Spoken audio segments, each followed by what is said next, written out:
Good evening.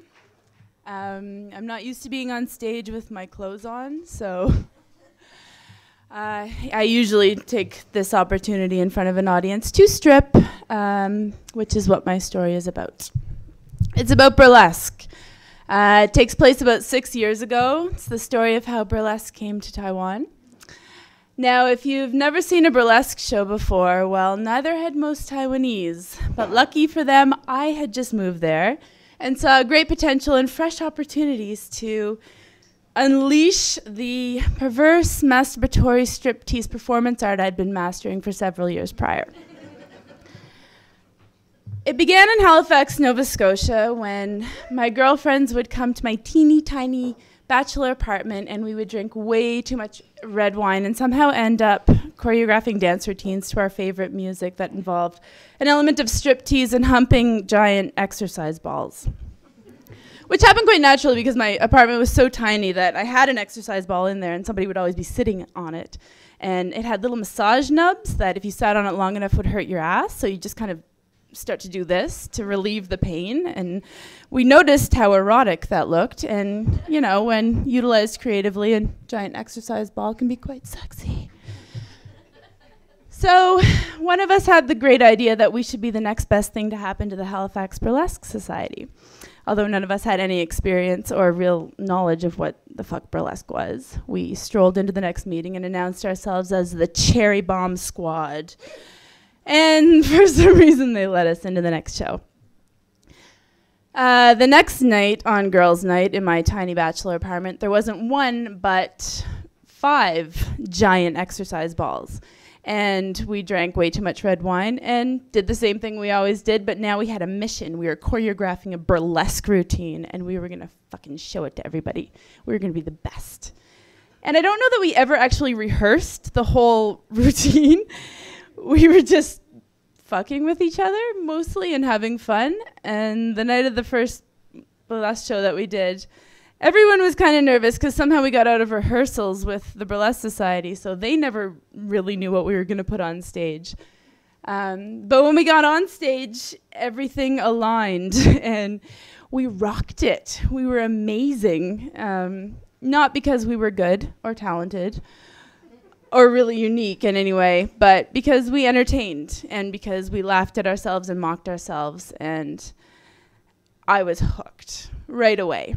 And so I went home and Googled burlesque to figure out what it was I was now hooked on.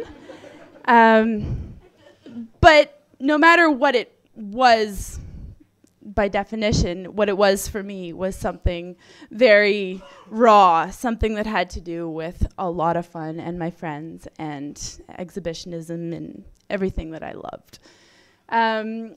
So I finished my business degree in Halifax, moved to Montreal with the intentions of writing a book, which I'd been trying to do since I was 5, and this was about 20 years later. But that didn't happen, as it doesn't usually happen when you really try to write a book. I don't know if anyone's tried to do that, but don't. So I just ended up doing burlesque because half of my friends from Halifax also moved to Montreal, and I had more opportunities there to do burlesque. And I even had an opportunity to go on tour all through the US and Canada with a Toronto-based troupe called the Fluff Girls. I don't know if anyone's heard of them, but they gave me this opportunity and I took it, I snatched it up, and started in San Francisco, went up the west coast of the US, across Canada, back down through the Midwest. This huge tour, took 2 months, performing every night. So I was getting better and better at being a solo performer and just getting into the scene, getting really into that as a lifestyle, and I loved it. Although it wasn't very good financially, because when I got back to Montreal, I had nothing, no money at all, except the checks that I was paid when I was on tour, which was a meager $150 a week, plus reimbursement of the flights that I'd put on my visa. So I go to the bank, cash the checks. Actually, sorry, cash would be the wrong word because they all bounced. It's like, oh, must be a problem with the bank. I'll just email the Fluff Girls. And I must add on this. Part of going on tour to do burlesque was that I could write about it. And so every day in the tour van, I'd have my laptop on my lap and I'd be writing frantically, because one thing that burlesque performing every night does for you gives you an awesome story. Something happens. There's a story to tell there. And so it was fantastic for writing. And so if nothing else, I was getting that from it, just like this creative writing energy flowing through me. So anyway, checks bounce, write them, like, hey guys, yeah, you might want to call your bank because the checks bounce. There's a problem with the bank account. And they wrote back, fuck off, you cunt. We hired you to be a performer, not a backstabbing writer. And when I was on tour, I was the only one with the computer, so they borrowed it. And I was nice and let everyone use it. But they went into my files and basically just like copied everything I'd written and read it. And they were a part of the stories that had happened the night before, and I was writing them, blah, blah, blah. But it had amounted to journal entries, and they stole it. And they had it all on file, and they said if I ever tried to publish anything that they would sue me. So there was a bit of back and forth, but ultimately I was like, whatever, because I just got into journalism school at Concordia, and reciprocity would come in time. So did journalism school for a year, worked my butt off to be a journalist, but somehow burlesque always crept in. All of my news stories were about burlesque. I'd find a news hook to just draw it back into my life, even though I wasn't performing because I was too busy with school. And then at the end of the degree, I did an internship at CBC and had these prospects for being a Canadian journalist, and then screwed that by moving to Taiwan with my boyfriend. Love trumps all. We had a dream when we went to Taiwan. We wanted to live in a small town, have a house, a little garden, maybe a chicken. I was going to write a book. He was going to surf every day. We were going to teach, make money. Things would be lovely. And actually, that's exactly what we did. We accomplished that pretty much as soon as we got there. We moved to this small town called Hualien on the East Coast. And because I had my journalism degree, I didn't want to just go to a bushy band and get an English teaching job, so I went straight to the universities. And because it was such a small town, they were in need of English speakers, and anyone who had a higher degree than just a basic university degree, they hired me. So I was professing journalism. I was given 2 classes, Intro to Journalism and Journalism, Creative Writing, Business English, and it was fantastic because I got to play professor and figure out how the fuck to do that. So as time went on, things were working really well, and I had time in the day to start writing my book. And soon enough, I started looking for like-minded hedonists to start a burlesque troupe. That's when I met Sarah, who, thank God she existed, because she was like one of the few female foreigners in the small town that we lived that I connected with, and she was just as crazy as me and was up for performing, even though she'd never done it before. And then I met another lovely lady sitting right there, Erin, and she agreed to be in the troupe, but in the background, and then 4 guys. So this was our troupe. No Taiwanese were really interested. So it was a foreigner troupe, and that's just what happened. So we all got together, and we're like, okay, we're going to do this. We're going to put on a burlesque show. But because we all lived and worked in this small town, we couldn't really perform there because it's small, and culturally we didn't know how it would jive with the parents of the kids that we taught. And I certainly didn't want any of my university students seeing me strip on stage. So we were going to be a troupe that went on tour. And we decided that the best way to debut would be to do it at this huge outdoor music festival that took place annually called Spring Scream, with over 200 local international bands.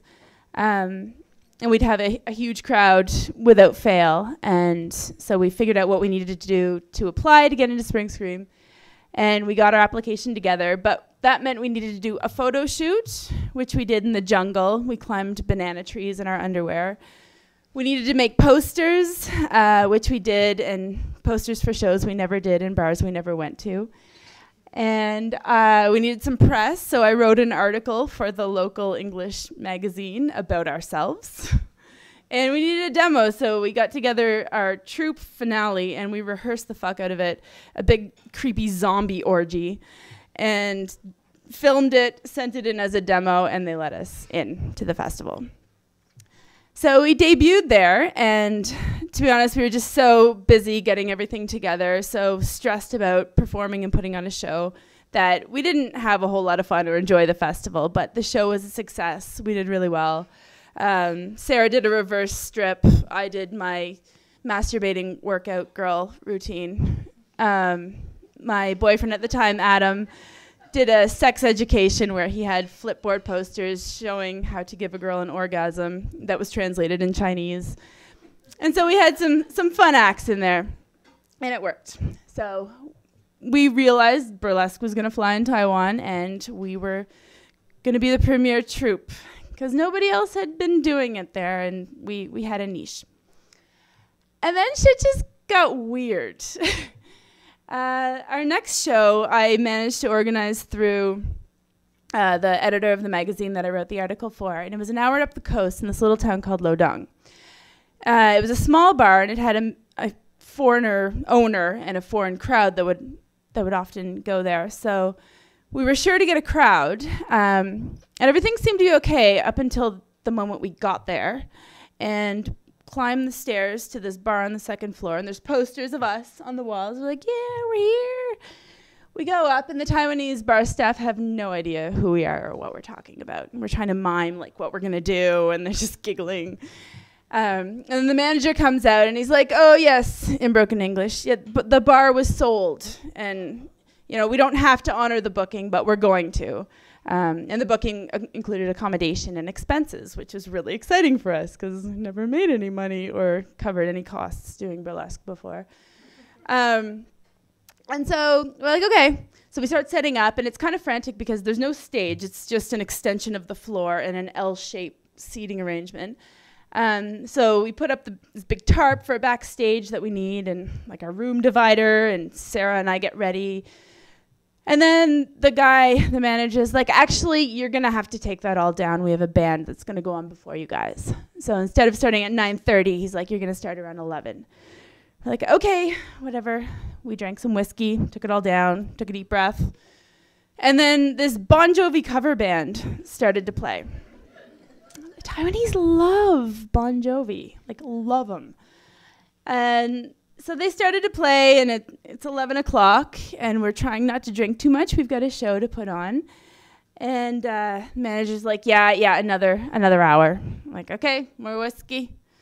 Another hour, more whiskey. 1:15 in the morning. We had already decided, fuck it, we're getting drunk for this show. None of us cared anymore. Whatever happened, happened. We didn't even know if we were going to go on that night. And so the Bon Jovi cover band ended. And the one bonus of that was that the room was packed. There was about 150 people in there, all seated. So we got the guys on hanging the tarps, and Sarah and I, dressed in our sluttiest best, decided to like, okay, we have to keep this audience. We need to entice them to stay. And so we're walking around the room, draping boas around men's necks, and Sarah sits on this guy's lap, and he's like, oh, you are. And he's asking his friends, and they're just turning away and laughing, and he punches a word into an electronic translator, and he's like, strippers! And normally when you're doing burlesque, you're like, no, we're not strippers. But Sarah didn't correct him. She just looked him in the eye and walked away. And started the show. So this is the first time we had an all-Taiwanese audience. We did not expect it, and we were not prepared for it. Not that we would have really done anything different, but it was just like, whoa, okay, culture clash, interesting. So Sarah walks to the stage, and this is what they saw. This is our show. So they see Sarah taking a bottle of whiskey, slugging it, and her character, she's a drunken, washed-up, lazy stripper, and she trips over her heel, kinks her neck when she rolls her neck, and is just starts taking off her clothes and just removing her clothes. And our host, the MC, is Reverend Haggard Swaggart, and he's supposed to be this religious man hired by the Taiwanese government to censor our show and promote morals. And so she's taking off her clothes, and she's almost got her bra, and he covers her with a robe and drags her behind the room divider. But before he goes back there, he unzips his fly, curls his fingers over the top, and then her head comes here, and then you can't really see his body. You just sort of see this motion of him doing her from behind the screen. And then the music is a sax. Sex is the only word repeated. And then the music changes to the Ramones, I Don't Want to Grow Up. And Sarah kicks her legs up from one side of the divider, so you see her legs splay.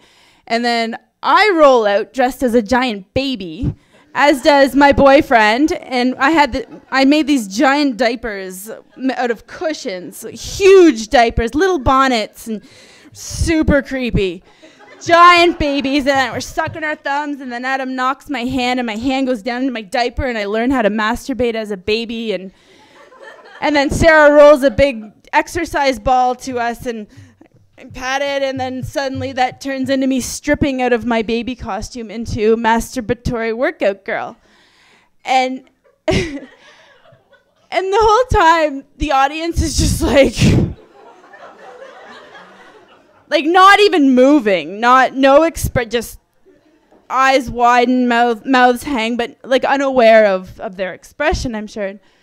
And so we go back and the Reverend is like, oh, that's disgusting. Pleasuring oneself is a mortal sin. That's gross, and he's denouncing the show that he's hosting. And so that's from their perspective, and then from our perspective, after he came on and when it was time to clap, and as the acts went on, they got more and more excited, and they were just like, yeah, and the women started to unbutton their shirts and let their hair down and sit on their guys' laps, and we were really creating the atmosphere that we had sort of wanted to create. So it was working. And anyway, that show, and we were also drunk as fuck at this point because we had drank quite a bit of whiskey and it was late and we were tired. So that show went over well, and it was a really interesting clash of cultures. And then there was a big fight, and everybody had to leave really quickly. A few months go by, and we get an offer by a band called the Deadly Vibes to go on tour with them on a rock and roll burlesque circus. And we said yes. And so we had just sort of been rehearsing the same show, but changing little things, changing orders. My boyfriend said, I'm not dressing up like a giant baby anymore. He was done with that. But I thought it was just creepy enough to keep doing it, so I did it by myself. And so our next show was in Taipei on this tour. And it was, we had to go after work, so we took the train. It was about 4.5 hours up to Taipei. And we were performing in this space. It was like a jam space, which they jammed with people. And we got there, and we were kind of late, and we could see in the window, 14 floors up, the band that was on just before us, and they were still playing. So we're like, okay, hustle. So we go up, and we set up really, really quick. And we start our show. Everything's going as it does, as planned. And so what I just described to you, the opening of our show, up until that point, the Reverend comes on after I do my workout thing. And when he's on, he's just talking about morals and how he's been hired by the Taiwanese government to censor our show. And now in Taiwan, you know what a Mormon looks like because they wear black creased pants, white dress shirts, a tie, and a fanny pack with Jesus flyers. And a bicycle helmet because they cycle around. And they're white foreigners, often young men. And they're really nice, and they'll talk to you. So that's like what a foreign Mormon looks like. So Adam, that was his part. That was his character. He dressed like that, and he walks through the crowd, and he's like, hey, man, hey, my God's better than your God. And they're just playing up this religious dichotomy here, and they start bickering, and Adam kind of moves in. You see his little shiny bicycle helmet coming up to the stage. And then he goes up on stage and pretends to punch our MC out. But the mic popped when he did it, and it was really, really convincing. It looked like he really punched him out. And there was this British guy, this really big British guy, standing on the side, and he had been the bass player in the band before we went on, so he should have known that this was a show and not real, but he got all defensive of our host and thought that a Mormon had just walked into the bar and punched out our host.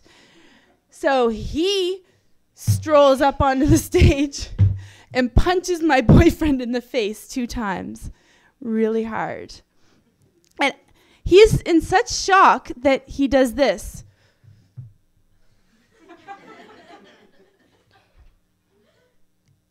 And it's just, he's in shock. He doesn't know what to do. He doesn't know what's just happened to him. And in the audience, you hear, "That's punk rock, motherfucker!" But for the most part, the audience was confused. They're like, what is part of the show? What is going on here? And I didn't really see it at the time because I was back getting my garter belt clipped to my thigh highs. And I was like, I think he just got punched. And then we had an act on after that. It was sort of the sultry dance act to Tom Waits, and he flings me all over the place. And so I come out, and he's in shock, so he keeps going on with the show. And I come out, and I do my thing, and there's at one point where his head is to the back of his head's to the crowd, and he's just got blood running down his chin, and I try and lick it off and, like, get it off, and she's like, what's going on? And we made it through the act somehow, and then I realized, like, his lip was just completely busted open. And I was standing there in my lingerie going, "Who was that asshole?" And I jumped off the stage and went to go find him to obviously beat him up. But then we had to just take Adam to the hospital and get him stitched up right away. And that kind of ended our burlesque in Taiwan. We did another weird show after that, but it just kept getting weirder and weirder. So anyway, I wrote a book. And there's no moral to that story at all, but there's a shot of water. Yeah.